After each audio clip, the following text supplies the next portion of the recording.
The sound of breaking glass cut through the night like a scream. Emma Carter staggered backward, her hands instinctively covering her swollen belly. Daniel's voice thundered through their Manhattan penthouse, rough and venomous. "Who were you talking to, Emma? Don't you dare lie to me." The veins in his neck pulsed as he hurled his whiskey tumbler against the marble wall, shards scattering across the floor like the pieces of their marriage. "I was talking to my doctor," Emma whispered, her voice trembling. The faint hum of the city below, traffic, sirens, life, felt impossibly distant. Her pulse beat in her ears, drowning out reason. 6 months pregnant, barefoot, wearing only a silk nightgown that clung to her trembling body, she looked at the man she once called her protector and saw a stranger. Daniel stepped closer, his expensive cologne mixed with the bitter scent of bourbon. Doctor? Or someone else? His hand shot forward, gripping her chin so tightly she winced. "Don't make a fool out of me again. You think I don't know what you've been doing behind my back?" Tears welled in her eyes. "Behind your back?" she gasped. "You're the one who—" But before she could finish, his open palm struck her cheek with a sound that echoed through the penthouse. The impact sent her crashing into the coffee table. Pain tore through her body, sharper than anything she'd felt before. For a terrifying second, she thought she might lose the baby. Daniel stared at her coldly. "You made me do that. You always push me." He turned away, grabbing his coat from the back of the leather chair. "Maybe Vanessa was right. You really are pathetic." That name, Vanessa. The woman who'd stolen her husband's loyalty and twisted his heart. The woman who called Emma the house pet. Every word felt like acid in her veins. When the elevator doors closed behind him, silence swallowed the room. Emma's breath came in shallow gasps. She could still taste blood on her lip. The city lights shimmered outside the glass walls, mocking her. Somewhere far below, laughter rose from the street, a sound so normal, so human, that it made her want to scream. She forced herself to crawl toward the kitchen counter, one hand pressed protectively over her belly. Her phone lay on the marble surface, cracked but still glowing faintly. Her reflection stared back at her from the black screen. Swollen eyes, a red mark across her face, and the unmistakable fear of a woman who knew she was no longer safe. Her trembling fingers hovered over the contact list. There was one number she'd never deleted, one she had sworn she'd never call. Luca Moretti. She remembered her father's words from years ago, spoken in a low voice the night he'd come home terrified. "If anything ever happens, Emma, call Luca. He's not a good man, but he owes me his life." Emma had never met him in person, only seen his name in whispered headlines. Moretti, the silent power behind half of New York's underground world. A man who made the city tremble without ever raising his voice. Her thumb hesitated over the call button. The thought of reaching out to a Mafia boss was madness. But what was left to lose? She glanced toward the shattered glass on the floor, the blood dripping from her palm, the faint flutter of movement beneath her ribs. She pressed call. The line rang once, then a deep, calm voice answered, smooth as velvet, dangerous as sin. "Emma Carter," he said, as if he'd been expecting her. Her throat tightened. "Please," she whispered, tears spilling down her cheeks. "I need help. He'll kill me." Silence. Then the faint sound of a lighter flicking open. "You're safe now," Luca said. "No one hurts you again. Not while I'm breathing." The doorbell rang. Someone was already outside. Long before the bruises, before the fear and the lies, Emma Carter believed in fairy tales. 3 years earlier, she had stood beneath the golden chandeliers of the Plaza Hotel, her hand trembling in Daniel's as he vowed to love her forever. The orchestra played softly, champagne glasses sparkled, and her heart felt like it was floating. Back then, she thought love could survive anything. She was wrong. They met on a construction project in Tribeca. Emma had just been promoted at a luxury interior design firm, working on high-end penthouses for Manhattan's elite. Daniel was the charming CEO of Carter Development, a rising star in real estate. He carried himself with easy confidence, the kind that made people believe every word he said. When he smiled at her during their first meeting, she felt seen for the first time in years. He pursued her relentlessly. Flowers delivered to her office, surprise dinners at rooftop restaurants, long drives in his black Mercedes S-Class down the Hudson at midnight. He made her laugh until she forgot every bad thing she'd ever believed about herself.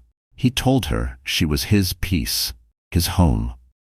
When he slipped the Cartier ring on her finger, the world cheered for them. Their early marriage was picture perfect. They traveled to Paris, posted sunset photos from Santorini, and drank espresso on their balcony overlooking Central Park. Daniel would hold her close, whispering promises of forever. But behind every promise was ambition. Emma didn't notice how often he checked his phone during dinner, or how his eyes lit up more for his deals than for her. It started small: late nights, vague excuses, business trips that lasted too long. When he came home, he smelled of Dior perfume that wasn't hers. He called her paranoid, told her she was imagining things. "You're too sensitive, Emma. You have to trust me," he said, brushing a strand of hair from her face. She wanted to believe him. She always did. Then came Vanessa Moore, the new model for his company's luxury campaign. Young, beautiful, the kind of woman who knew how to make a man feel powerful. Emma met her once at a gala. Vanessa's smile was sugar-sweet, but her eyes were ice. "You're Daniel's wife?" she said, feigning surprise. "You're not what I expected." That night, Emma cried in the bathroom until her makeup ran down the sink. The next morning, Daniel told her she was overreacting. "You embarrass me when you get emotional," he said, voice cold, already halfway out the door. A month later, the first crack turned into a fracture. She found messages on his iPhone, words she couldn't unread. "You make me feel alive, not like her." The betrayal burned through her chest. When she confronted him, he laughed. "You were never built for my world, Emma. You wouldn't survive a week without me." But she stayed. She told herself love was forgiveness, that he would come back to her if she just tried harder. When she learned she was pregnant, she thought it was the miracle that would save them. For a few fleeting days, Daniel was gentle again, kissing her forehead, talking to her belly. Then came the change. The late nights turned into arguments, the arguments into violence. The man who once worshipped her now looked at her like a burden. The penthouse that once felt like a dream became a gilded cage. And every time she saw Vanessa's name flash on his phone, something inside her broke a little more. Now, standing in the wreckage of that dream, blood on her hands and terror in her chest, Emma realized the truth she'd denied for too long. Daniel didn't love her. He never had. He only loved control. And control was the one thing she was about to take back.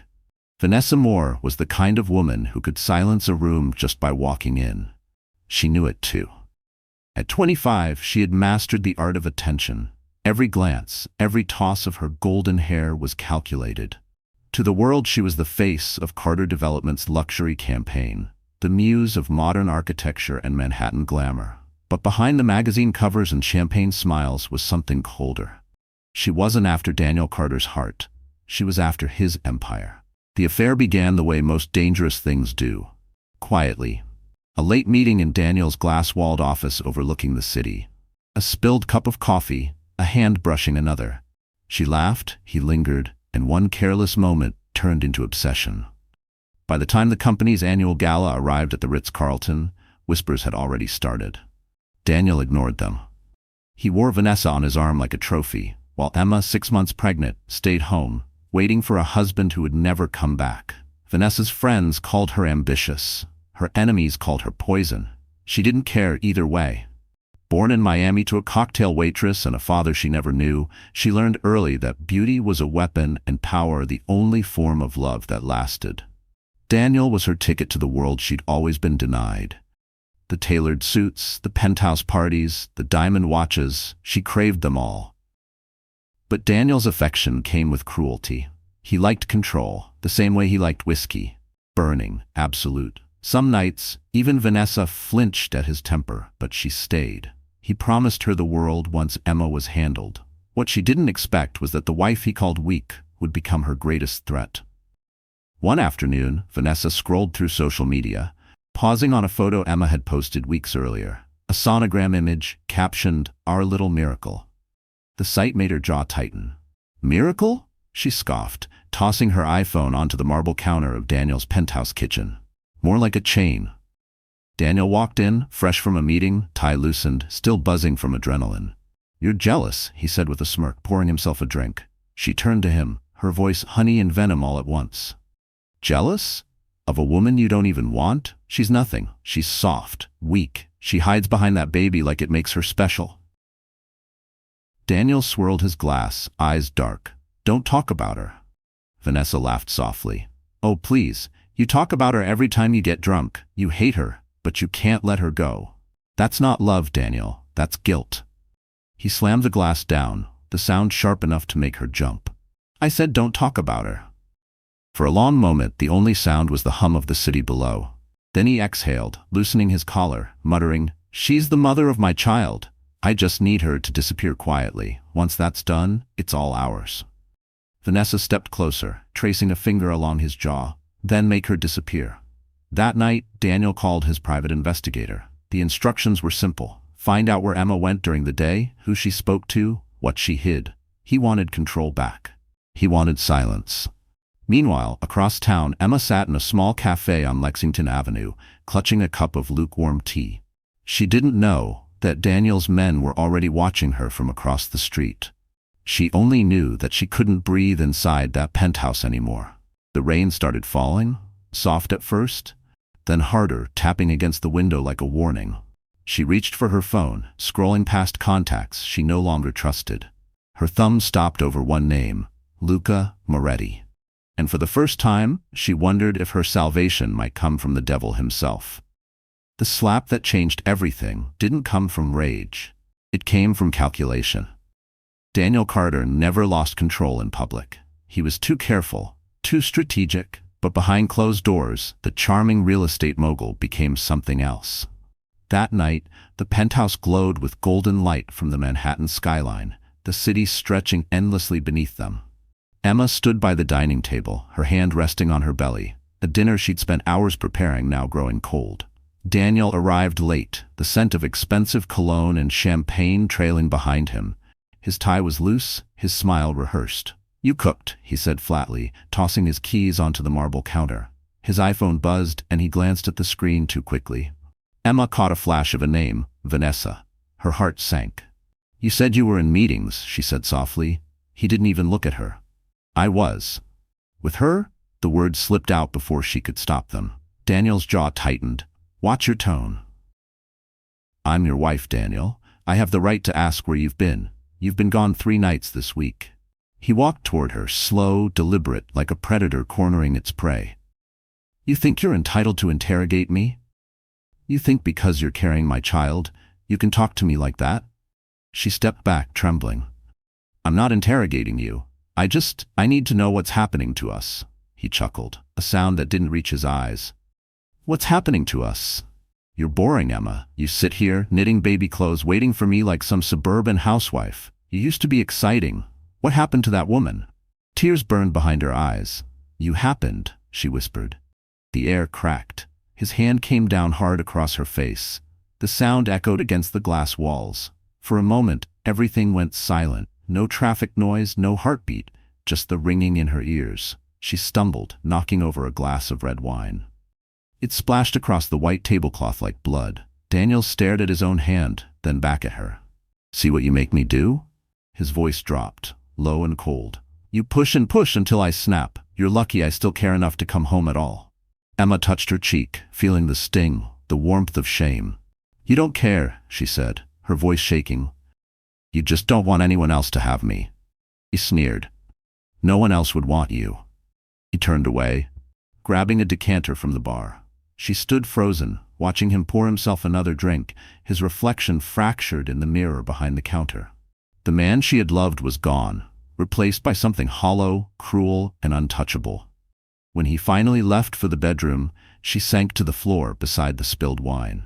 The baby kicked weakly inside her. She whispered through tears, It's okay, little one. I'll protect you. But deep down, she knew protection was no longer possible inside these walls. The next morning, she covered the bruise with makeup and smiled at the doorman as she left for her prenatal appointment. She told herself it was just stress, that Daniel would change once the baby came. That afternoon, while waiting at the clinic, she saw him again, on her phone screen. A photo had surfaced online from a charity event the night before. Daniel, smiling for the cameras, Vanessa on his arm in a crimson dress. They looked like the perfect couple. Her chest tightened until she could barely breathe. The doctor's voice faded into background noise as she stared at the image. That was the moment her heart stopped breaking and started hardening. Because the next time Daniel raised his hand, she promised herself she wouldn't cry. She'd fight back. It was supposed to be the night they celebrated the baby's heartbeat. The doctor had confirmed everything was healthy, and for a few fragile hours, hope had crept back into Emma's chest. She even stopped by a bakery on Madison Avenue, picking up Daniel's favorite chocolate soufflé, thinking maybe, just maybe, he'd remember the man he used to be. By the time she reached the penthouse, snow was falling softly over Manhattan, dusting the city in quiet white. She took it as a sign of peace, but when she opened the door, peace was the last thing waiting for her. Music was playing, low, sultry jazz, the kind Daniel used to play when they were newlyweds. Her smile faltered as she followed the sound into the living room. 2 half-empty glasses of champagne sat on the coffee table beside a lipstick-stained flute. The scent of Dior lingered in the air. Then she heard it. Laughter. High, cruel, unmistakably female. Vanessa Moore emerged from the hallway wearing one of Daniel's white dress shirts, her long legs bare, her smirk sharp enough to draw blood. "Oh," she said, pretending surprise. "You're home." Emma froze. The bakery box slipped from her hand, hitting the floor with a dull thud. The soufflé burst open, chocolate spilling across the marble like a wound. Daniel appeared behind Vanessa, shirtless, eyes narrowing when he saw Emma. "What are you doing here?" he demanded, as if she were an intruder. "What am I doing here?" Emma's voice cracked. "This is my home." "Not anymore," Vanessa said sweetly, looping her arm through Daniel's. "You really should have called first. We were busy." Emma's stomach twisted. "How could you? In our house, in our bed?" Daniel sighed, like a man tired of drama. "You're making this harder than it needs to be. You knew it was over." "I'm carrying your child," Emma whispered. For a moment, something flickered across his face. Guilt, maybe, but it vanished as quickly as it came. "That doesn't change anything. You were never enough for me. You suffocate me, Emma. Vanessa understands my world." Vanessa's smile widened, "And I look better in it." The words hit harder than any slap. Emma's knees buckled, her hands clutching her belly. "You're monsters," she said, her voice trembling. "Both of you." Daniel stepped closer, his tone dropping to a dangerous calm. "Leave before you make me do something I'll regret." She looked up at him, tears spilling down her cheeks. "You already have." He turned away, dismissing her like a servant. Vanessa reached for the champagne, toasting the moment as if it were a victory. Emma stood in the doorway, shaking, humiliated, broken. For a heartbeat she thought about begging, then something inside her shifted.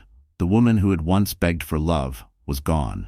She walked out, leaving the spilled chocolate, the laughter, and the ruins of her marriage behind. The snow outside was falling harder now, swirling under the streetlights. She didn't even feel the cold. Her tears had frozen long before. When she reached the street, she realized she had nowhere to go. Her friends had drifted away under Daniel's control. Her family gone, her savings tied up in accounts he managed.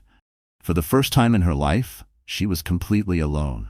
She stood there, one hand on her belly, staring up at the skyline. Somewhere in that endless city of glass and greed, there had to be a way out. Then, through the blur of snow, she remembered a name, a voice from the past. Luca Moretti, the man her father once said could make anyone disappear. And as the wind howled through the city, Emma whispered into the storm, "Help me, Luca, please."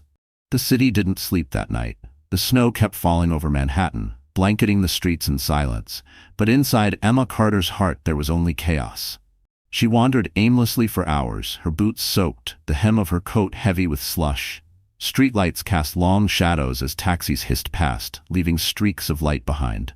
Every step sent a dull ache through her back.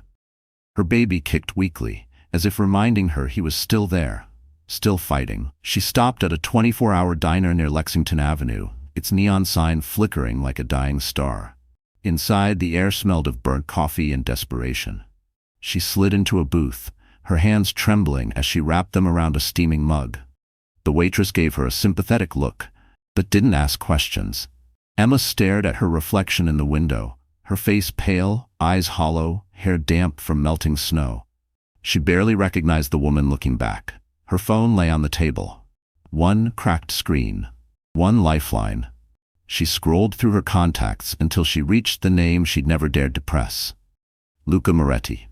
Her father had mentioned him only once. "If you're ever in real danger," he'd said, "call Luca. He doesn't do favors, Emma, but he owed me one." She never asked what her father had done for a man like Moretti. She only knew the name carried weight in places no law could reach. Her thumb hovered over the number. She whispered to herself, "What are you doing?" But she knew the answer. She was doing what she had to, survive.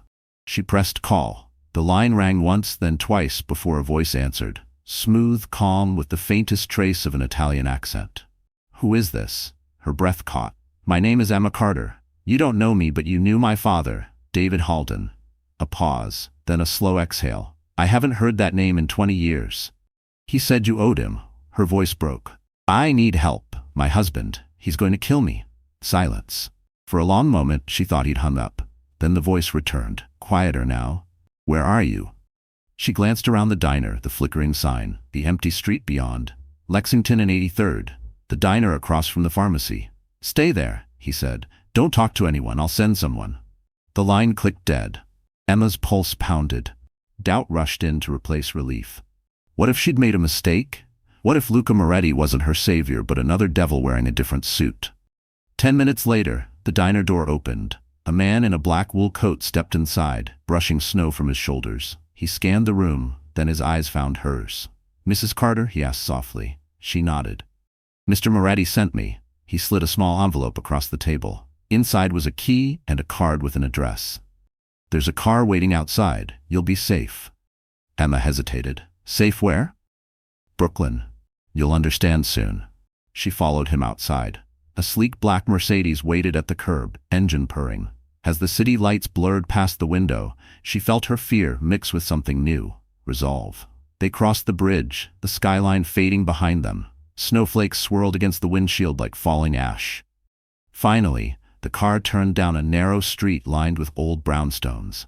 The driver stopped before a wrought iron gate. Beyond it stood a mansion hidden in the shadows, windows glowing faintly gold. "Mr. Moretti is expecting you," the man said, opening her door.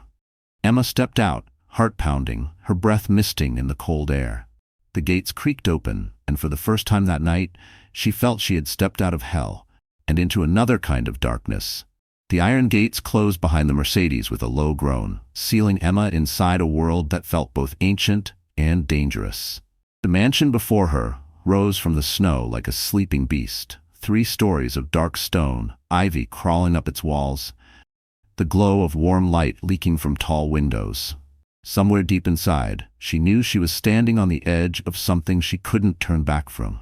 The front door opened before she reached it.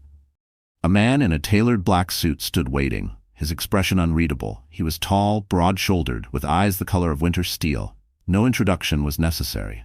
She knew instantly. This was Luca Moretti. "Mrs. Carter," he said, his voice low, smooth, and deliberate. "You look like you've been through hell." Emma's lips parted, but no words came. Exhaustion pressed down on her like gravity. Her coat was soaked, her shoes ruined, her cheeks raw from the cold. She wanted to explain, to beg, to collapse. Instead, she managed only a whisper. "I didn't know where else to go." He stepped aside. "Then you came to the right place. Come in."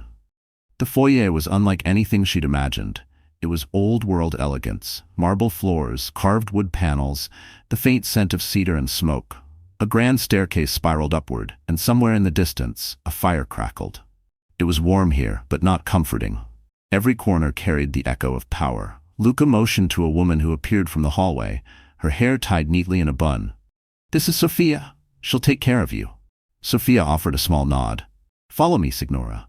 Emma was led down a long corridor to a guest suite overlooking a snow-covered garden. The room was quiet, almost too perfect. Fresh linens, a lit fireplace, a glass of water waiting on the nightstand. She turned toward Sophia. "I don't have money," Emma said quickly. "I'll pay you back somehow. Sophia held up a hand. "You don't owe anyone here. Rest."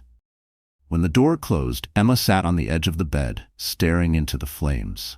The events of the last 24 hours replayed in her mind like a nightmare she couldn't wake from. Daniel's slap, Vanessa's smirk, the sound of laughter echoing in their home. Her hand drifted to her belly. The baby kicked faintly, and a sob escaped her throat. A soft knock broke the silence.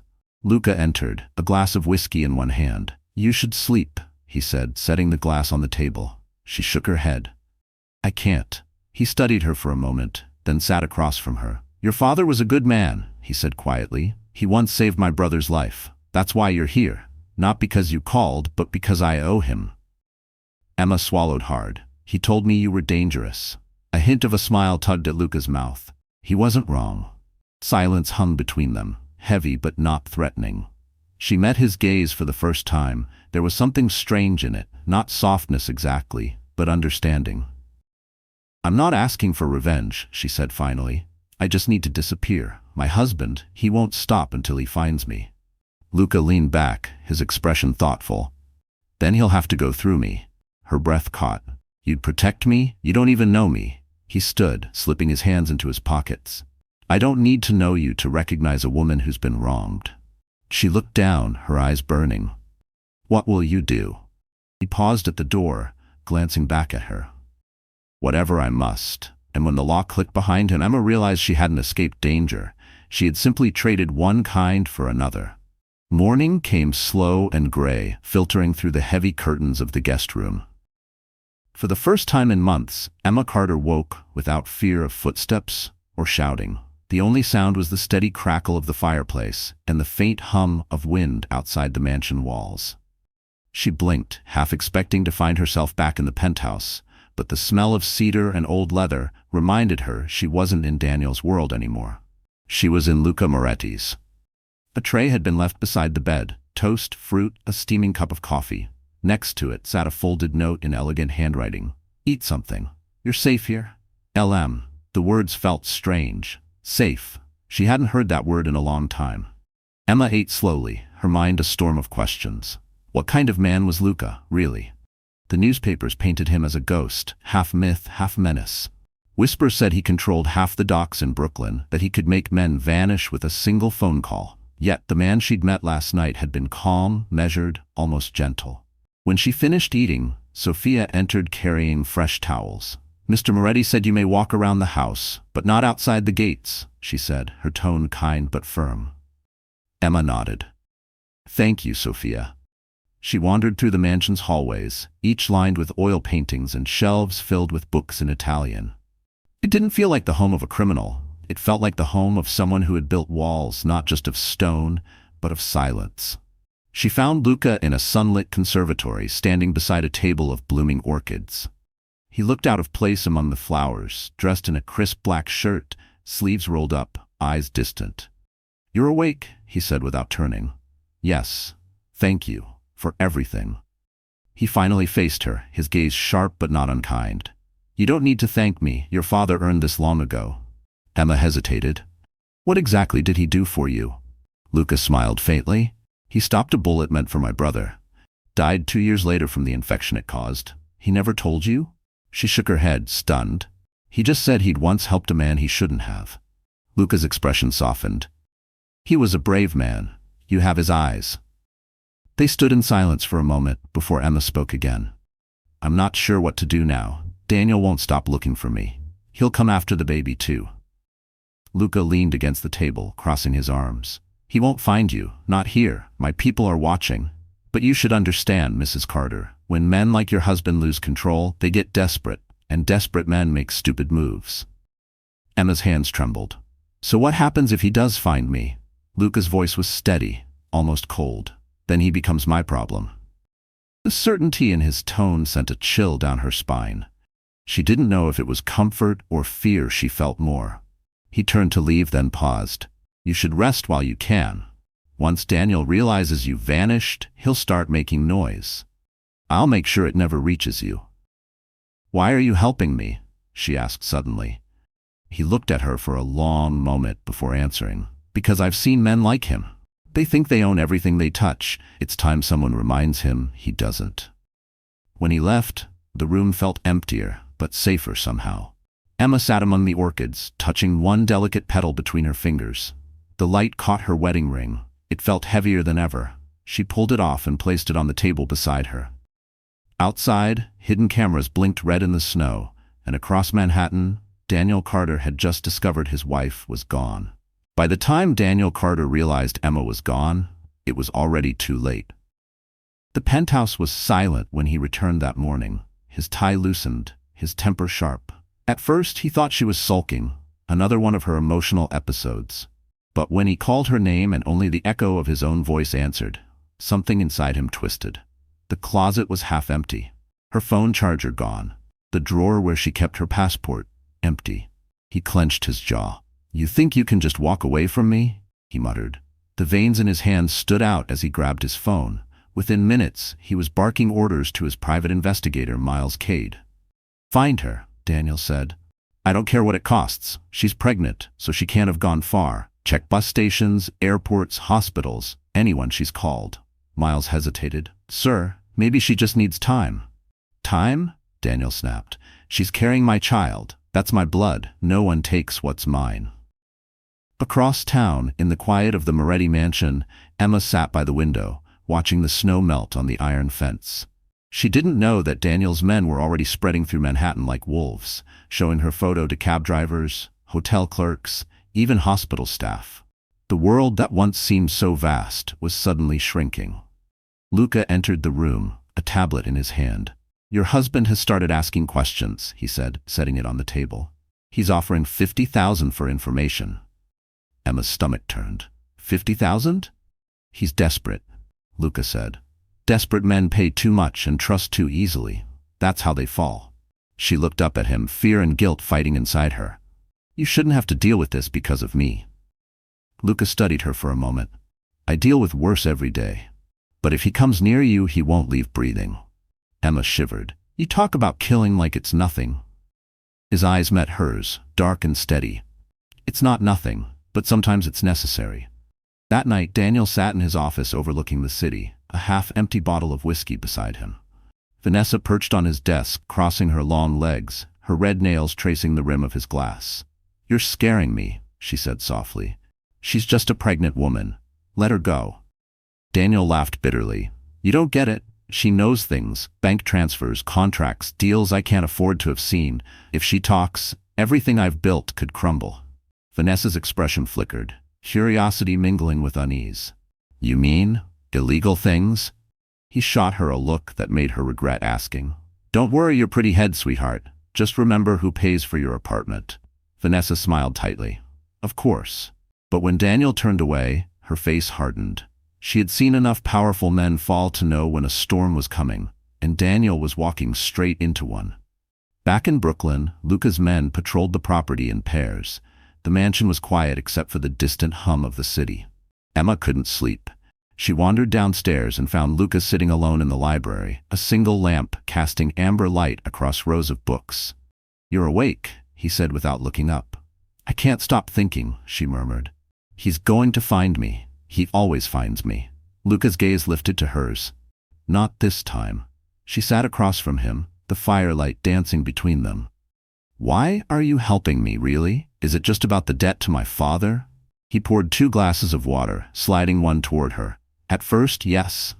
But now—" He paused, his voice quiet. "Now it's because no one should live in fear of someone who claims to love them." Her throat tightened. No one had ever said something like that to her before. Outside, a car idled 2 blocks away. Daniel's investigator watching the mansion through binoculars, whispering into his phone, "I think I found her." The snow had turned to freezing rain by midnight.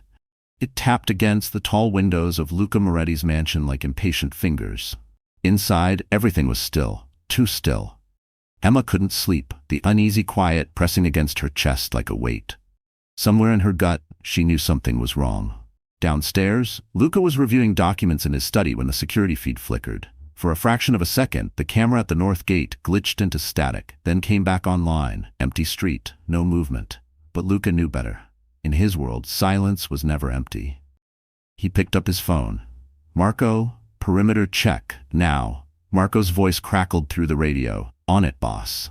Emma paced the hallway, her hands rubbing her belly. Her nerves were raw, her body tense. The baby kicked, and she whispered, "It's okay, sweetheart, we're safe." But even as she said it, she didn't believe it. Outside, black SUVs rolled silently down the slick road, headlights off. Inside the lead vehicle, Daniel Carter sat in the passenger seat, his jaw clenched. He wore a dark coat, the collar pulled up against the cold. "You sure this is the place?" he asked his investigator. "Positive," Miles Cade replied. "She's here. Brooklyn, gated property, heavy security, belongs to someone named Moretti." Daniel smirked. "Then we knock." The gates burst open with a deafening crash as armed men in tactical gear poured in. Security lights flared to life. Sirens wailed. Emma froze, hearing the chaos erupt outside. The mansion shook with the force of gunfire. Luca's voice thundered through the hallways. "Get her to the basement." Sophia appeared, her face pale. "Come, Signora." She grabbed Emma's hand, pulling her toward the back staircase. But before they could reach it, the front doors exploded inward. Splinters rained across the marble floor. Daniel's men flooded in, shouting commands, the air filled with the acrid scent of gunpowder. Luca stepped into the foyer, calm amid the storm, a pistol in one hand. He fired twice, precise and unflinching. Two intruders dropped instantly. Daniel entered behind them, shouting, "Emma, come out now, or someone gets hurt." His voice cut through her like a blade. She turned, eyes wide, seeing him for the first time since that night. He looked different. Colder, unhinged, a man who'd finally lost control. "Stay down," Sophia hissed, pulling her behind a pillar. Luca ducked behind the staircase, reloading. His men fought back, bullets cracking through the air. "Get her out the back," he ordered. But Daniel saw the movement. "There you are," he roared, raising his gun. Emma gasped, shielding her stomach. Time slowed. The shot echoed through the hall, deafening. She fell to her knees, hands over her belly. But when she looked up, it wasn't her blood on the floor. Luca stood in front of her, his shoulder bleeding, his expression unreadable. He'd stepped in front of the bullet. "Go," he growled through clenched teeth. "Now." Sophia dragged Emma toward the back door, tears streaming down her face. Behind them, chaos raged. Luca fired again, covering their escape. Daniel shouted something she couldn't hear, his words drowned by sirens and gunfire. They burst through a side door into the freezing rain. A black car waited, engine running. Marco opened the door. "Get in." Emma turned just long enough to see Lucas stumble but stay standing, defiant. Their eyes met across the chaos, his steady, hers terrified. Then Marco slammed the door and hit the gas. The mansion disappeared behind them in the storm. In the rearview mirror, the night burned with gunfire and betrayal. Emma pressed a trembling hand to her belly, whispering, "Hold on, baby. We're almost free." But she didn't see the second SUV following them from the shadows. Daniel wasn't finished yet. The city blurred past in streaks of rain and neon light as Marco drove through the empty Brooklyn streets. Emma sat in the back seat, clutching her belly with one hand and gripping the door handle with the other. Her heart hammered against her ribs like it was trying to escape. The sound of gunfire still echoed in her mind, the flash of the bullets seared into her memory, Luca's body jerking as it hit him, his voice commanding her to run. "Is he alive?" she whispered. Her voice was barely a sound, raw from fear and cold. Marco's eyes flicked to the rearview mirror. "He's still breathing when we left. The boss doesn't die easy." Emma pressed her forehead against the window, the glass cool against her fevered skin. "He took a bullet because of me. Because he wanted to," Marco said simply. "Mr. Moretti doesn't do anything he doesn't mean to." The car sped onto the bridge, rain slashing sideways. Emma glanced behind them. The dark silhouette of an SUV followed, headlights off, but unmistakable. Her pulse spiked. "We're being followed." Marco cursed under his breath, accelerating. "Hold on." The engine roared. The Mercedes veered through traffic, tires hissing on wet asphalt. The SUV gained speed. Its windows were tinted, but Emma didn't need to see to know who was inside. "Daniel." "Faster," she cried. Marco swerved down a side street, the car jolting hard. The baby kicked in panic. "He won't stop," she screamed. "I know," Marco said, pulling a pistol from his holster. "That's why we don't stop either." He fired out the window, shattering the SUV's headlight. The pursuers returned fire, glass splintering. Emma ducked, covering her head. The car fishtailed but kept moving. Sirens wailed in the distance, growing closer. Finally, Marco turned sharply into an abandoned warehouse lot. "We switch cars," he said, slamming on the brakes. "Go." Emma stumbled out, rain soaking her clothes instantly. Her breath came in sharp gasps as she followed Marco to a black van, hidden under a tarp. They climbed inside, the engine roaring to life. Behind them, the SUV skidded into the lot, headlights cutting through the darkness. "Get down!" Marco yelled. Bullets tore through the metal siding. He floored the accelerator, ramming the gate open. The van burst onto the street, leaving chaos behind. For a moment there was only the sound of the engine and Emma's ragged breathing. Then Marco spoke, calm but firm. There's a safe place in Red Hook, underground. The boss uses it when things get bad. Emma nodded weakly. What about Luca? He'll find us, Marco said. He always does. Back at the mansion, the firefight had ended. Smoke curled through the shattered windows, the scent of gunpowder thick in the air. Luca sat slumped against the wall, blood darkening his shirt. Sophia knelt beside him, pressing a cloth to the wound. You should have gone with them, she said. Luca winced, forcing a breath.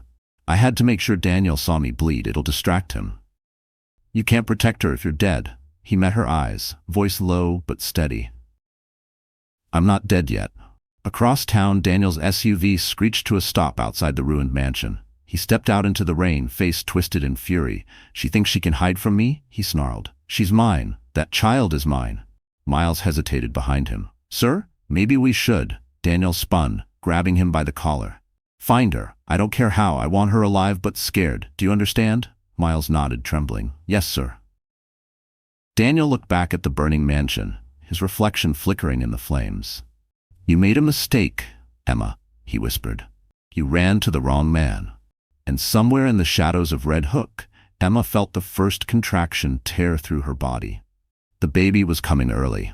The storm raged through the night, hammering against the metal roof of the safe house in Red Hook. The building had once been a shipyard office. Now it was one of Luca Moretti's hidden sanctuaries. Concrete walls, reinforced doors, no windows. The air inside was cold and heavy, humming faintly with the sound of generators. Emma lay on an old leather couch, her breaths coming short and fast. Sweat slicked her forehead despite the chill. Marco paced nearby, phone in hand, trying to reach Luca. Boss isn't answering, he muttered. Signal's dead, probably interference. Emma clutched her stomach, her knuckles white. Marco, it's starting. The contractions. He froze, panic flashing in his eyes.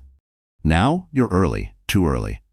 I know, she cried, gasping through another wave of pain. We have to do something. Call a hospital, a doctor. No hospitals, Marco said firmly. They'll track you the second your name hits a system. We bring the doctor here. He grabbed his phone, dialing a number. Sophia, the woman's in labor. Bring the kit. Emma's vision blurred as another contraction tore through her. She bit her lip hard enough to draw blood. The baby was coming fast, too fast. Between the pain and exhaustion, her thoughts scattered like leaves in the wind. She remembered Daniel's voice, cold and venomous. That's my blood. No one takes what's mine. She whispered hoarsely. He's not yours anymore. Marco knelt beside her, pressing a damp cloth to her forehead. Breathe, Signora. In and out. The doctor's on the way. The minutes stretched into hours. The rain outside turned to sleet, rattling against the walls. Emma's world shrank to pain and heartbeat. Each contraction was a tidal wave pulling her under. Between them, she caught fragments of sound. Marco's phone ringing, Sophia's footsteps, the steady drip of water from the ceiling. Then the door burst open. Sophia rushed in with a small woman in scrubs, her hair tied back under a hood. This is Dr. Kelly, Sophia said breathlessly. She's one of us. No records, no questions. The doctor knelt beside Emma, checking her pulse. You're at 9 centimeters, she said quickly. We need to deliver now. Emma's cry filled the room, raw and primal. The doctor worked fast, giving orders. Towels, blankets, keep her warm. Marco, hold her hand. Marco hesitated, then gripped her trembling fingers. You're strong, he said gruffly. Stronger than most men I know. Hours, or maybe minutes, passed in a blur, and then, through the storm, a new sound broke through. A baby's cry, sharp and pure. Emma collapsed back, tears streaming down her face. The doctor lifted a small, wriggling bundle and placed it on her chest. A boy, she whispered. He's healthy. Emma stared down at him, her son, his tiny fist clutching the fabric of her shirt. William, she said softly. His name is William. The baby quieted as if he knew it. For the first time in months, Emma felt something other than fear, something close to peace. But it didn't last. Outside, a car engine cut through the storm. Marco's head snapped up. We have company. Sophia moved to the window slit, her voice low. 2 SUVs, armed men. Marco swore, grabbing his gun. Get the women out, there's a tunnel under the floor. Go. Dr. Kelly bundled the baby in a blanket while Sophia lifted the hatch under the rug. Emma clutched William close, her body trembling. "Marco, come with us," she shouted. He shook his head. "I'll buy you time. The boss will find you. Go." The hatch slammed shut as gunfire erupted above. Emma stumbled through the dark tunnel, clutching her newborn, her tears mixing with dirt. Behind her, the safe house burned, and somewhere in the smoke, Daniel Carter stepped out of an SUV, smiling. He thought he'd just found her again. The tunnel smelled of earth and rust. Every breath burned in Emma's chest as she stumbled through the darkness, clutching her newborn son. The baby's soft cries echoed against the concrete walls, the sound of life piercing the silence of fear. Her legs shook with exhaustion, but she kept moving. She didn't know where the passage led, only that behind her, fire and death were closing in. Dr. Kelly led the way with a flickering flashlight, her face pale. "This tunnel connects to the docks," she whispered. "If we make it there, Luca's men will find us." Emma tightened her hold on William. "And if they don't?" "Then we keep running," Kelly said grimly. Above them, faint explosions rattled the ground. The safe house was being torn apart. Marco's voice still echoed in Emma's mind. "I'll buy you time." The guilt sliced deeper than any wound. He'd stayed to fight to protect her and the child of a woman he barely knew. They reached a metal ladder that led to a heavy hatch above. Sophia climbed first, pushing it open. A rush of freezing air swept down, carrying the briny scent of the East River. The faint hum of the city returned. Distant horns, the low growl of ships. When Emma emerged, dawn was breaking. The sky over Brooklyn glowed bruised purple, streaked with smoke. They were in a deserted dockyard, rusted cranes looming like giants around them. Dr. Kelly scanned the horizon. "No vehicles. We're exposed out here." Emma adjusted the blanket around William, who stirred softly against her chest. "We can't stop. If Daniel's still alive, he'll find us." Sophia pressed her phone to her ear, dialing quickly. "Signal's weak, but I'll try Luca again." Miles away, Daniel stood at the ruins of the safe house, flames reflecting in his eyes. His men moved through the debris, searching. Marco lay bleeding near the door, half conscious but alive. Daniel crouched beside him. "Where is she?" Marco spat blood, grinning through the pain. "Farther than you'll ever reach." Daniel's smile was ice. "You should have taken my deal, soldier." He stood motioning to his men. "Find the tunnels. She's not leaving the city." Back at the docks, Sophia finally caught a faint signal. "I have him," she said. "The boss is alive. He's coming." Emma's knees nearly gave out in relief. "Luca's alive?" "Yes," Sophia said, "but he's hurt. He's on his way." They ducked into an abandoned warehouse for shelter. Inside, broken crates and coils of rope lay scattered. The cold bit at Emma's skin, but she barely felt it. She sank to the floor, rocking William gently, whispering his name like a prayer. Dr. Kelly tended to her, checking her pulse. "You've lost too much blood. We need a hospital soon." "I can't risk it," Emma said weakly. "Daniel will have every hospital watched." Kelly hesitated, then nodded. "Then we wait for Moretti." Outside, the sound of engines broke the morning calm. Two black cars approached the docks. Sophia peeked through a crack in the wall.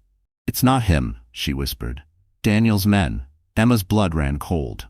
Sophia grabbed a pistol from her coat, checking the magazine.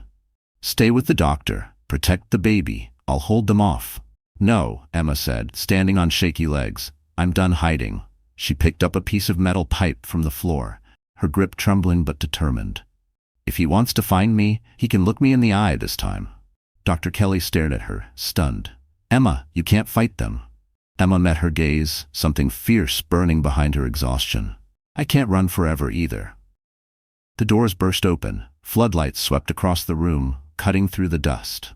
"Emma," Daniel's voice boomed, "come out or I'll burn this whole place down too." And as his men stormed the warehouse, none of them noticed the black Maserati pulling up silently behind them. Luca Moretti had arrived. The sound of the Maserati's engine sliced through the chaos like thunder. Its headlights flared across the dockyard, cutting through the haze of smoke and rain. Daniel's men froze for a second, weapons raised, uncertain who had arrived. Then the driver's door opened, and Luca Moretti stepped out, blood still seeping through the bandage on his shoulder, his black coat whipping in the wind. "Mr. Carter," Luca called, his voice low but carrying like a blade. "You've made quite a mess." Daniel turned from the warehouse entrance, eyes narrowing. "You're the one hiding my wife." Luca smiled faintly. Your wife ran from you. I just opened the door. Daniel laughed, but there was no humor in it. You think you can stand between me and what's mine? You're bleeding, old man. I could end you right here. Luca took a slow step forward, his polished shoes crunching against broken glass. You can try. Inside the warehouse, Emma crouched behind a stack of crates, clutching William close. Sophia whispered, "Stay down. Don't move unless I say." Emma's pulse pounded in her ears. Through a gap in the wall, she could see Luca standing alone against a dozen armed men. He looked impossibly calm, his movements deliberate, every inch the legend her father had once described. Daniel barked an order. His men spread out, circling Luca. The dockyard lights flickered, rain turning the ground slick. "I'll make you a deal," Daniel said, stepping closer. "Give her up. You can walk away." Luca tilted his head, his eyes narrowing just slightly. "I don't make deals with cowards who hit women." Daniel's smirk faltered. "Careful, old man." Luca raised his gun. "I'm not careful." The first shot cracked the air. One of Daniel's men dropped instantly, then another. In seconds, chaos erupted. Muzzle flashes lit the darkness like lightning. Luca moved with precision, every shot clean, controlled. But there were too many of them. Bullets tore through crates, glass shattered, the smell of gunpowder thickened. Inside, Emma clutched her baby tighter. Dr. Kelly cried out as a stray bullet hit a beam nearby, sending splinters flying. "We can't stay here," she shouted. Sophia pulled Emma toward a side door. "Come on." But Emma stopped, her eyes fixed on the man outside who was bleeding because of her. Luca stumbled, his leg giving out. Daniel seized the chance. Stepping forward, gun aimed squarely at Luca's head. "This is how it ends," Daniel sneered. "You die and she comes home where she belongs." Luca looked up, smirking through blood. "You don't get to decide where she belongs." Before Daniel could pull the trigger, a scream ripped through the dockyard. "Daniel, stop!" Emma stepped out into the open, soaked to the skin, her baby in her arms. Daniel froze, shock flashing across his face. "Emma, look at yourself," she said, her voice trembling but strong. "You're not saving anything. You're destroying it." "Come here," Daniel said, lowering his gun slightly. "You don't know what you're doing." "I know exactly what I'm doing." She lifted her chin. "I'm ending this." Daniel's eyes darkened. "You'd choose him over your own husband?" Emma's tears mixed with rain. "I'd choose anyone over the man who killed the woman I used to be." Daniel's fury exploded. He raised his gun again, but before he could fire, two sharp cracks echoed through the air. His body jerked, then collapsed onto the wet concrete, his gun clattering beside him. Luca stood behind him, smoke curling from the barrel of his pistol. He limped toward Emma, his breathing heavy. "You're safe now," he said softly. She stared at Daniel's lifeless body, tears spilling freely. "It's over." Luca nodded once. "No, it's beginning." And as sirens wailed in the distance, Emma realized she hadn't just survived, she'd been reborn. The sirens grew louder, slicing through the cold dawn. Red and blue lights painted the dockyard in violent flashes, reflecting off the rain-slick concrete where Daniel Carter's body lay still. Emma stood frozen, soaked, trembling, the baby pressed to her chest. Her ears still rang from the gunfire, but her mind was silent, eerily silent, as if it couldn't comprehend what had just happened. Luca Moretti lowered his weapon slowly, the tension in his shoulders fading just enough for him to breathe. He looked at Emma, his expression unreadable. "You need to get out of here before the cops arrive," he said. "This scene will get ugly." She blinked, voice shaking. "You shot him." He nodded once. "Yes, and I'd do it again." Her lips parted, but no words came. She looked down at Daniel's body, the man who had once vowed to love her, the man who had beaten her, hunted her, nearly destroyed her. For the first time, she didn't feel fear or rage, only emptiness. Sophia approached, wiping rain and blood from her cheek. "Boss, we've got 5 minutes before the first patrol hits this area. The police scanners are already lighting up." Luca glanced at Marco, who was limping toward them, his arm in a makeshift sling. "Take the car," Luca said. "Get Emma and the baby to the safe house in Queens. Use Route 27. Avoid the bridges." Marco nodded, motioning for Emma to follow. But she didn't move. "Emma," Luca said quietly, "this isn't your fight anymore." She shook her head, her wet hair clinging to her face. "You think I can just walk away? My husband's dead. There'll be an investigation. They'll come after me." "I'll handle it," Luca said. Daniel Carter's empire has more skeletons than a graveyard. It won't take much to bury the truth. She hesitated, staring at him. You'd lie for me? He met her gaze steadily. I've done worse for people who deserved far less. The police sirens were closer now, echoing across the harbor. Luca turned to his crew. Move. Marco guided Emma toward the waiting car, shielding her from the rain. She climbed in, clutching William, her body trembling uncontrollably. Through the open window, she caught one last glimpse of Luca, standing over Daniel's body, his dark coat billowing in the wind, his face unreadable.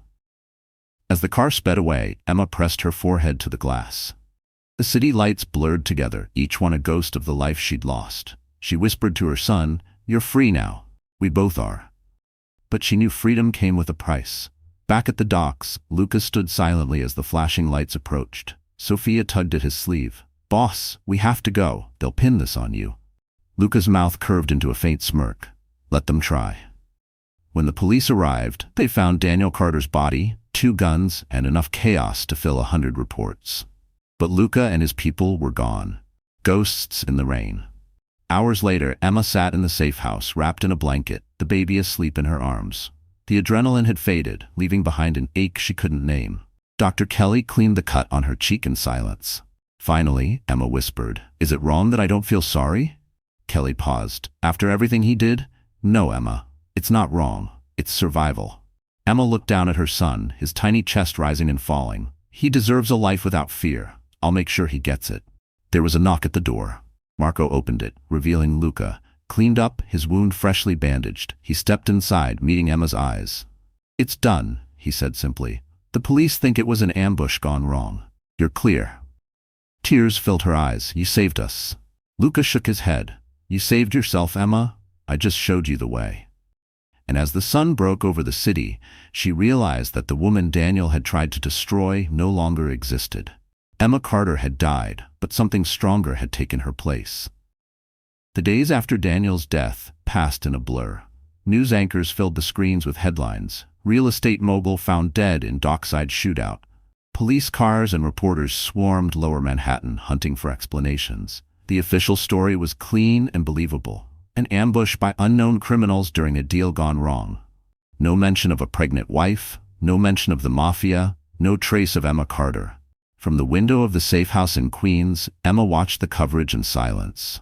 William slept in a bassinet beside her, his soft breath steady, his tiny hand gripping the blanket. Every few minutes she reached over, touching him to make sure he was real. She hadn't slept properly in days. Peace, she was learning, was its own kind of burden. Sophia entered with a tray of food. You should eat, she said. Emma managed a faint smile. I'm trying to remember how. Try harder, Sophia said gently. Your boy needs a strong mother. Emma's eyes filled, but she blinked the tears away. He's all I have now. Not all, Sophia said. The boss asked me to tell you, when you're ready, he wants to see you. Emma hesitated. Why? Sophia smiled knowingly. You saved his life too. Maybe he wants to thank you. That evening, after feeding William, Emma wrapped him in a soft blanket and followed Sophia to the car waiting outside. The streets were slick from rain again, the city lights glowing through the mist. They drove in silence until the familiar iron gates came into view. The Moretti mansion looked different now. Less like a fortress, more like a refuge. Luca waited for her in the study, standing beside the fire. His arm was still in a sling, but his expression was calm, almost gentle. You look better, he said. I'm breathing, she replied softly. That's new, he smiled faintly. That's a start. She stepped closer, her son stirring in her arms. Why did you help me, really? You could have walked away. Luca's eyes softened. Maybe I saw something familiar. I grew up watching my mother survive a man who thought fear was love. She didn't have anyone to save her. I couldn't let history repeat itself. Emma swallowed hard. You saved us. I don't know how to thank you. You don't owe me thanks, he said. Just promise me something. Don't disappear. Live. Build something that's yours. Her gaze drifted to the fire. I don't even know who I am anymore. He poured 2 cups of espresso, handing her one. Then start with that question. Who do you want to be? She looked down at her sleeping baby, her answer forming in a whisper. Someone he can be proud of. For a long while they said nothing. The storm outside faded into silence. Luca studied her quietly, then said, "There's an apartment on Fifth Avenue. Yours if you want it. Papers are clean, no traceable links." Emma frowned. "Why would you give me that?" "Because you need to stop hiding," he said. "You're not a ghost anymore. Luca, if they find out—" "They won't," he interrupted. "Let me worry about that." She nodded slowly. "And you? What happens to you now?" Luca smirked faintly. "Men like me don't get happy endings. But seeing you walk away alive, maybe that's close enough." Emma reached out impulsively, touching his hand. "You deserve one too." His gaze flickered to her fingers, then back to her face. "Maybe someday." When she left the mansion that night, the snow had started again, soft, quiet, forgiving. She looked back once, the windows glowing behind her like the last pages of a story. And as she whispered goodnight to her son, Emma Carter promised herself that this time, her life would be written by her own hand. 6 months later, Manhattan had changed its season, and so had Emma Carter. The snow was gone, replaced by warm sunlight bouncing off glass towers and yellow cabs. The city that once terrified her now hummed beneath her window like an old friend. She stood in her Fifth Avenue apartment, holding a cup of Starbucks coffee in one hand, her other resting lightly on William's stroller. He was bigger now, smiling, his eyes the same soft blue as hers. She had found work again, not as Daniel's shadow but as herself. Emma Carter Interiors. Her small studio on Madison Avenue specialized in quiet luxury, minimalist spaces, warm light, clean lines. She had only 3 clients so far, but they were hers. Every inch of her office smelled of new beginnings, fresh paint, white roses, and freedom. Some mornings, she still woke from nightmares. Gunfire, Daniel's voice, the baby's cry echoing in the dark, but the fear didn't own her anymore. She'd learned to breathe through it, to whisper, "You survived." That afternoon, she met a client at the Plaza Hotel, the same place she'd once stood as a bride. It felt strange walking through the gilded lobby again, past the same chandeliers that had sparkled over her wedding night. She no longer felt small here. She belonged. The meeting went smoothly. A high-end restaurateur wanted her to redesign his flagship space downtown. As she walked back toward Fifth Avenue, she caught a glimpse of herself in a boutique window. Tailored beige coat, soft waves in her hair, confidence in her step. For the first time, she didn't see the woman who had been broken. She saw the woman who had rebuilt. Her phone buzzed. Unknown number. She hesitated, then answered. "Mrs. Carter," a deep voice said. "Or should I say Miss Carter now?" Her heart skipped. "Luca? Didn't I tell you not to disappear?" His tone was teasing, but warm. A smile tugged at her lips. "I didn't. I'm right where I'm supposed to be." "I know," he said. "I read about your new studio. You're making quite a name for yourself." Emma laughed softly. "You read Architectural Digest now?" "I like to keep an eye on people who've survived my world," he said. "You're proof it's possible." There was a pause. The city roared around her, but for a moment, all she heard was his voice. Steady, familiar, the anchor she hadn't realized she missed. "Are you okay?" she asked quietly. Luca chuckled. "As okay as a man like me gets. I'm calling because I'm heading to Europe for a while. Business." She swallowed. "Will I see you again?" "I'm not sure," he said. "But if you ever need help, real help, you still have my number." "I hope I never need to call it again." "That's the point," he said softly. She looked down at William, who was babbling happily in his stroller. "He's growing fast. You'd like him." "I already do," Luca said. "He's got his mother's fire." The line went quiet for a heartbeat. Then he said, "Be well, Emma." "You too, Luca." When the call ended, she stood there for a long moment, her reflection caught between sunlight and shadow. She felt a strange ache, a mix of gratitude, loss, and peace. That night, after putting William to bed, she opened her MacBook and stared at a blank document titled Chapter 2. She began to write. "I used to believe survival was the end of the story, but sometimes survival is just the beginning." Her fingers moved faster, her words spilling like confession and rebirth. When she finished, she leaned back, looking out at the skyline, the same city that had once been her prison, now glowing like a promise. And somewhere across the ocean, in a villa overlooking the Amalfi Coast, Luca Moretti read the article about Emma Carter and whispered to himself, "That's my girl." The following year unfolded like a film Emma could finally watch without covering her eyes. Her life was no longer a series of escapes but deliberate choices. Her name, Emma Carter, now appeared on design blogs and glossy magazines, often paired with words like resilient, visionary, and reborn. But success had its own shadows. Every time she signed a new contract or shook a new client's hand, she remembered the cost of getting here. The gunfire, the screams, the man who took a bullet for her. She didn't talk about Luca Moretti. Not to her friends, not to her clients. He existed in a quiet corner of her memory, like a secret written in smoke. But sometimes, when the city lights flickered against her apartment window, she'd catch herself wondering where he was, if he'd kept his promise to survive. William was nearly a year old now, his laughter the soundtrack of her mornings.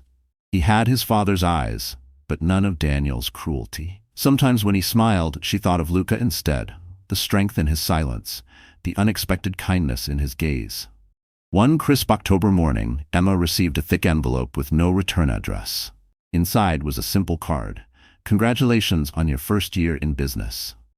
Attached was a single silver key engraved with coordinates. Her heart raced as she typed them into her phone.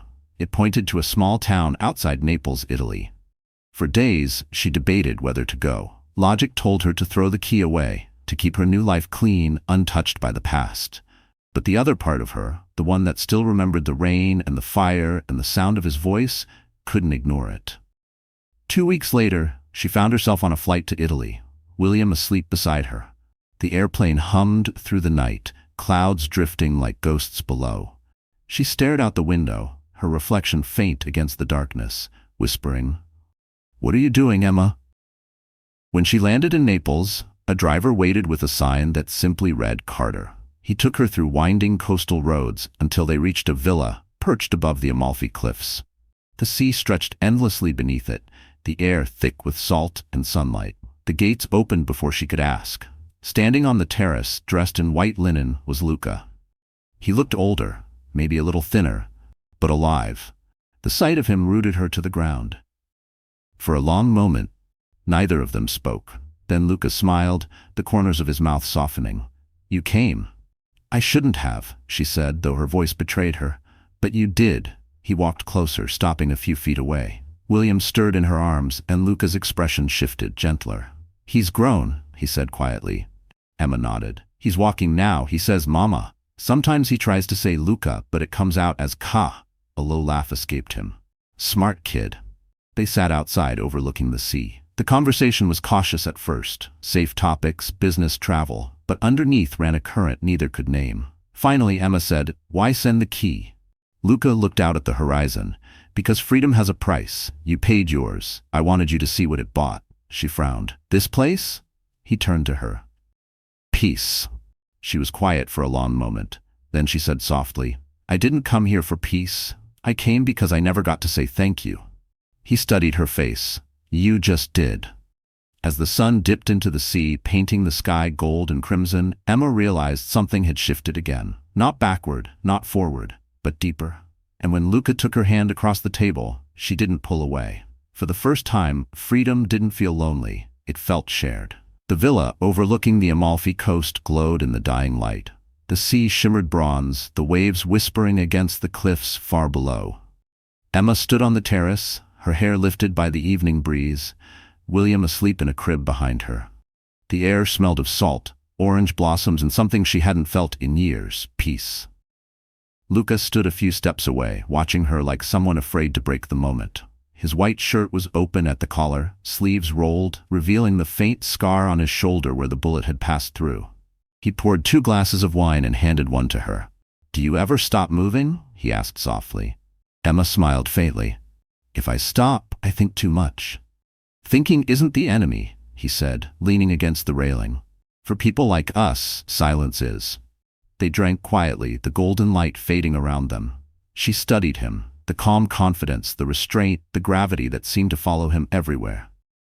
He was the kind of man who belonged to storms, not sunsets. And yet here he was, still. "I never thought I'd see you again," she said.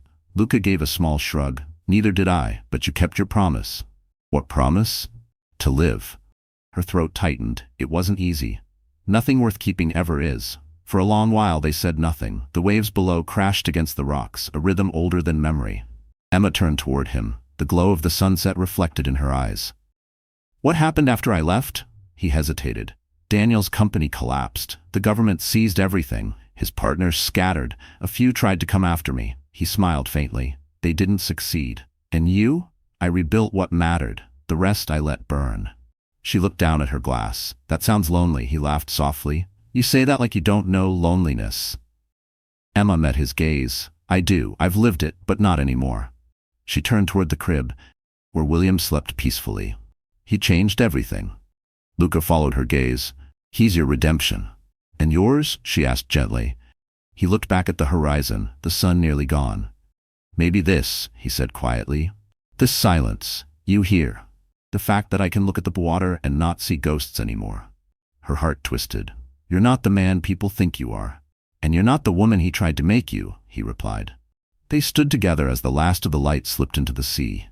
Then Luca said, Stay a while, there's room here for both of you. Emma hesitated. You know I can't. You can, he said. You're free now. I have a business, clients, a life in New York. If I disappear again, people will notice. He nodded, his expression unreadable. Then don't disappear. Visit. Is that an invitation, Mr. Moretti? It's a promise. She laughed softly, shaking her head. You and your promises. He stepped closer, his voice low. I don't make them lightly. The air between them shifted. For the first time since they'd met, there was no fear, no desperation, just a quiet understanding. She could feel the warmth of him, the steadiness. Luca, she began, but he interrupted gently. You don't owe me words, Emma. Just live, that's enough. She reached up, brushing her fingers against the scar on his shoulder. Then you live too. He caught her hand, pressing it briefly against his chest. Deal. The sun slipped below the horizon, the sea turning silver beneath the first stars. Emma looked back at him one last time before carrying William inside.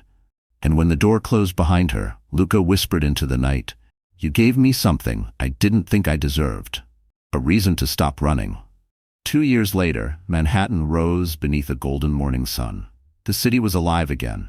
Taxis honking, coffee carts steaming, the hum of ambition filling every corner. From her office window on Madison Avenue, Emma Carter looked down at the streets below, her reflection faint in the glass. Behind her, sunlight spilled across shelves of design sketches, fabric samples, and awards she never imagined she'd win. The sign on the door now read Carter & Co., Interior Design. It wasn't just her name anymore, it was a legacy. William sat on the floor beside her desk, building towers from wooden blocks, his laughter echoing like music. He was nearly 3 now, bright, curious, and full of questions. Every time she looked at him, she remembered what she had survived to bring him into this world. Every scar, every tear, every sleepless night had led to this, peace made of her own hands. Her assistant knocked gently. Emma, your car's waiting. You don't want to be late for the event. Emma smiled, closing her MacBook. Right, the gala. She glanced at the invitation sitting on her desk. Women Who Rebuild, a charity for survivors of domestic violence. She had been asked to give the keynote speech. For days, she'd practiced her words, rewriting them over and over, unsure how to capture everything she'd lived through. Today, she was ready. At the Plaza Hotel, chandeliers sparkled overhead just as they had on her wedding day. But the woman walking beneath them was no bride, no victim. She wore a sleek black gown, her head high, her heart steady. As she stepped onto the stage, the crowd hushed.